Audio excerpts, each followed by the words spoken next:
since I buried my son. My son died from the coronavirus, as I mentioned, but not in the way you think. The human condition is not to be socially isolated. And I heard someone say, well, it's like summer for these kids.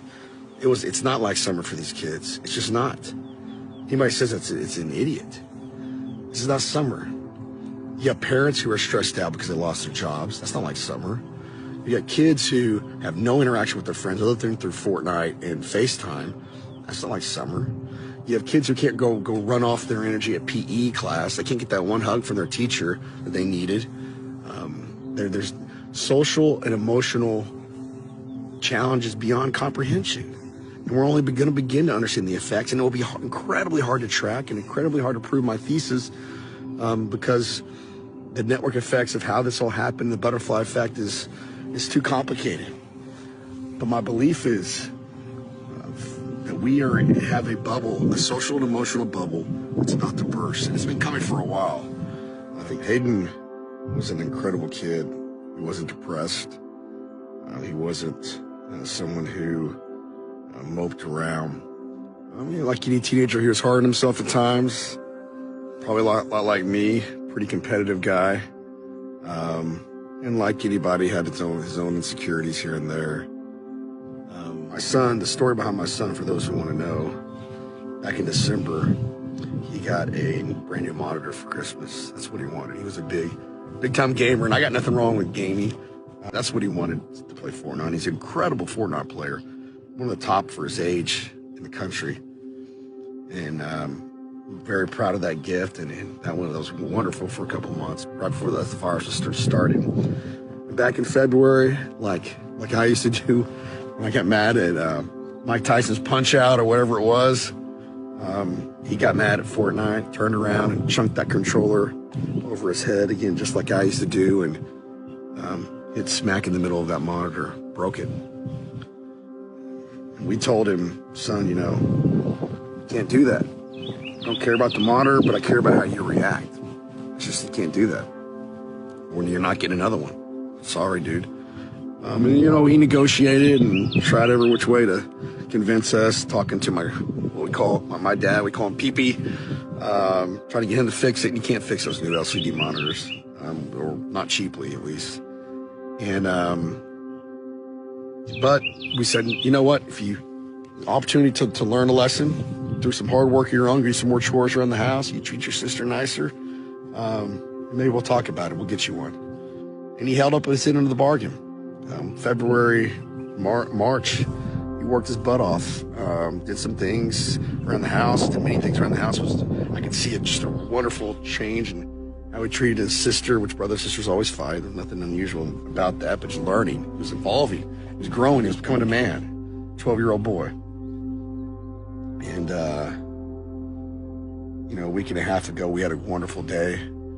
Me and Hayden were supposed to go get haircuts at my office. Both of us were getting shaggy as can be. And my water in my well went out. And, I needed help to fix it. So I called the smartest guy I know, which was my dad. And I hadn't seen him because of the virus. I hadn't allowed him to go to work. I said, you got to work from home, man. I was worried about my dad just like everybody else. But he came over, helped me fix the well. It was a beautiful sunny day. We had a glorious time. Me, Hayden, and him fixing it. Dad even gave him a little mission that he had to watch something on the well. He was real proud of that. And I remember Hayden come up to me in the kitchen. I gave him the biggest hug, and I kissed him on the hair. I hugged him tight for some reason. I didn't know what the last time I'd hug him. But Dad did the same, and we talked some more. And Hayden went upstairs to his room. My dad had to go. I had to take a phone call. April went to go pick up a friend. The social isolation, we kind of reached a point where we felt like it was counterproductive. So we're going to let her have her friend spend the night, and they were going to get some food. And my dad left, April left. I went into my room real quick. Just my little daughter, me, and Hayden were at home. I took a call, took about 25, 30 minutes. Walked outside, and my 8-year-old daughter came down the stairs and said, Hayden hung himself. And I ran upstairs. I tried. I want nobody ever to see what I saw, to feel this pain. I want nobody. And as we found out, you know, we were in shock the first couple days. Just where did this come from? How this happened? I'm a horrible parent. Horrible. And come to find out that he had broke his monitor again.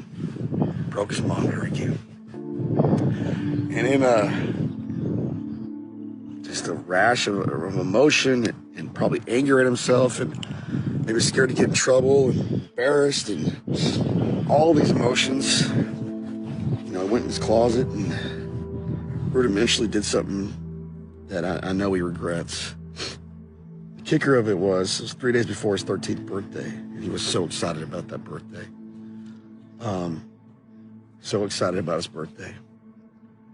And he was going to get a controller, some new controller that was going to really make his Xbox game better, or his Fortnite game better. And so when he broke his monitor, I believe he felt like he ruined his party. He ruined his birthday. He already couldn't have a birthday party because of social isolation. Imagine that as a 12-year-old boy. You know, that's got to be. Those are the things you look forward to as a kid. And then you accidentally ruin it because you break your monitor and you aren't gonna be able to use your birthday present here in a couple of days, and you can't go see your friends. And you're stuck. You didn't have PE class to run it all out, and you know all those things. Everybody's playing Fortnite across the country. Kids are staying up later than they are, so they don't have the skills. We as a society, me as a parent, us as parents haven't necessarily given them all the tools to properly handle. And in that moment, probably not understanding the finality of the situation, went in the closet and got himself in a situation I believe he couldn't get out of, and might have been an accident. My 8-year-old daughter saw some of it. We don't know exactly what. We'll let the counselors, professionals help us in that. But I know when she saw blood coming out his nose, she came and got me. She did the right thing. I don't think she even knew what was happening. She knew blood. She came and got me, ran upstairs. I didn't have my cell phone on me. And I told her, go get my cell phone downstairs. And she ran downstairs just like an amazing human being and got it for me. And I happen to have an AED, an automatic electronic defibrillator, in my house. And I said, go get that medical thing out of the pantry. She'd never seen it and didn't know what it was. And she brought that to me. Very proud of her. She was ready to execute. And I said, hey, you go outside and go. I'd called 911 by this point. I said, go outside, keep the door open, and wait for the cops. Wave them down. She ran outside as fast as she could. One thing I'm just immensely proud of her about is during that moment, about a year ago, we had done some training at my house. I'm a West Point grad, and probably should have done more training, but I said, hey, if there's ever an issue, you go run over to this guy's house, and if there's ever another issue, or if you can't get him, you go run to this guy's house. And rather than just waiting outside, this little girl, 8 years old last September, ran to my neighbor's house, got my neighbor, ran to the other neighbor's house and got them. And as I was giving CPR, I was on the verge of collapsing. Literally was on the verge of collapsing. I was praying to God just to give me the strength. I never knew how hard that is. And out of nowhere, and my neighbors appear and help me take over and help us try to save him. Social isolation is hard enough for adults. It's even more hard for our kids. And I've been saying COVID killed my son. I believe it, but not how we think. I believe my son would be alive today if he was in school. And that's not to discount the massive suffering around the world around this virus. I thank you all for listening to me. I need to get this off my chest. I'm now one of Hayden's soldiers, who is a soldier of God. And what's a horrible tragedy, I'll be damned. I'll be damned if I don't make this a little bit better. And politicians, for those of you who made the decisions you made. I know you're not perfect, but there's got to be accountability. And not accountability like I'm doing it in a bad way. Accountability in what's legally right, and my rights as a citizen, which is to speak out, which is to influence change. And if I don't think you're a good enough leader, I can spend my pocketbook and my time and my effort to get you out of there. I don't want my son, his memory, to be the last mistake he ever made. Nobody wants that.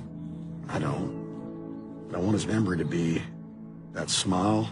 I want his memory to be his heart, his dedication, his tenacity. And I want his memory to be that he made a big difference in the world and lit a flame, spark around the world. I love you all. Thank you all for your support. All my friends, all my family. And buddy, see you soon. Thanks, guys.